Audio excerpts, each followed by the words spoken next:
Kitchen. இன்றைக்கி நம்ம ஒரு டிஃப்ரெண்ட்டான பாயாசம் பார்க்கலாம். நம்ம இது வந்து கம்பு சேமியா நான் எடுத்துருக்கிறது. எப்பவுமே கம்பு சேமியாவில் நம்ம உப்புமா தான் பண்ணுவோம். நான் இன்றைக்கி கம்பு சேமியாவில் வித்தியாசமாக பாயாசம் எப்படி செய்கிறதுன்னு காட்டுறேன்.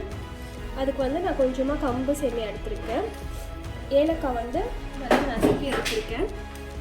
நட்ஸ் எடுத்துருக்கேன். நான் வந்து இன்றைக்கி சுகர் ஆட் பண்ண போகிறது இல்லை, வெல்லம் தான் ஆட் பண்ண போகிறேன். அதனால் வெல்லம் நல்லா கரைச்சி எடுத்துருக்கேன். இப்போ எப்படி செய்கிறதுன்னு பார்க்கலாம்.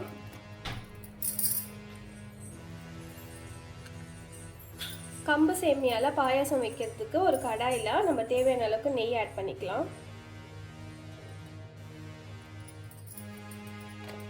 நெய் நல்லா ஹீட் ஆனதும் நம்ம நட்ஸ் ஆட் பண்ணிக்கலாம்.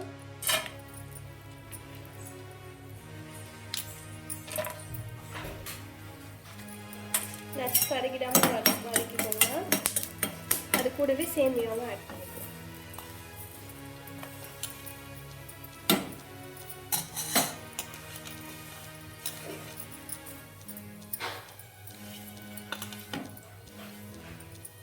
சேமியா ஆட் பண்ணி நெய்லேயே நல்லா வறுத்து எடுத்துக்கணும். இன்னும் கூட நம்ம நெய் ஆட் பண்ணிக்கலாம்.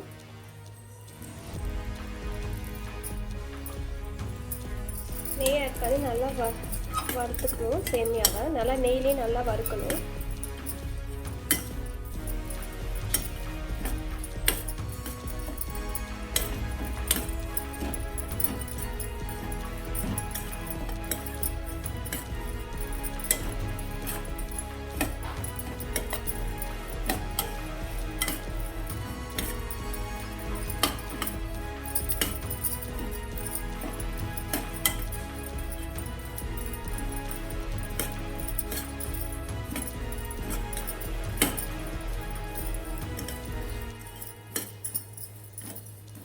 நல்லா வறுபட்டுருச்சு சேமியா. நம்ம இதில் சேமியா வேகிறதுக்கு தேவையான அளவுக்கு பால் ஆட் பண்ணிக்கலாம்.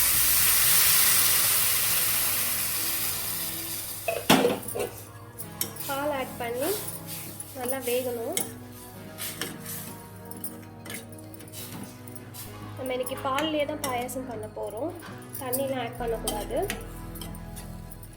பால்லேயே இந்த சேமியா நல்லா வேகணும். ஒரு 2 to 3 minutes நல்லா வெந்துடும். A few moments later.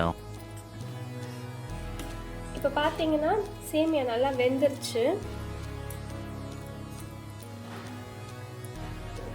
இப்போ பாருங்க நல்லா வெந்துருச்சு சேமியா. இப்போ நான் வந்து நான் கொஞ்சம் பெரிய பாத்திரத்துக்கு மாற்றிக்கிறேன்.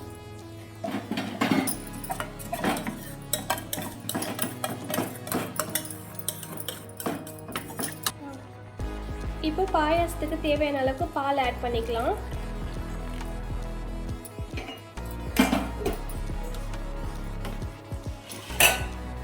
இது கூடவே நம்ம ஏலக்காய் தூள் ஆட் பண்ணிக்கலாம்.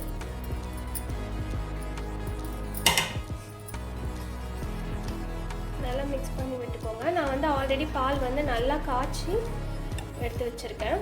அதுதான் இப்போ ஆட் பண்ணியிருக்கேன்.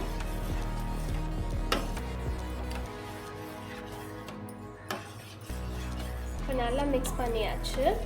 இப்போ நம்ம இதில் ஸ்வீட்டுக்கு வெல்லம் ஆட் பண்ண போகிறோம்.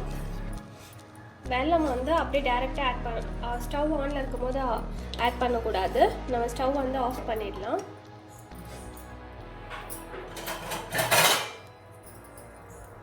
இப்போ நம்ம வெல்லம் ஆட் பண்ணிக்கலாம். ஃபில்டர் பண்ணி தான் ஆட் பண்ணிகிட்ருக்கேன்.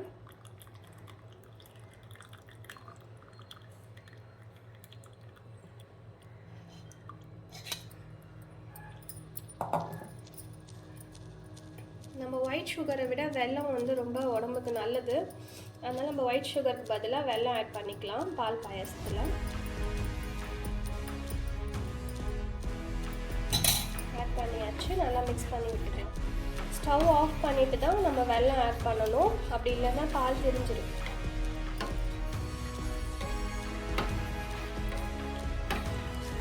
அவ்வளோதான், நம்மளோட கம்பு சேமியாவில் பாயாசம் ரெடி ஆகிடுச்சு. ரொம்ப டேஸ்ட்டாகவும் இருக்கும், ரொம்ப ஹெல்த்தியானதும்.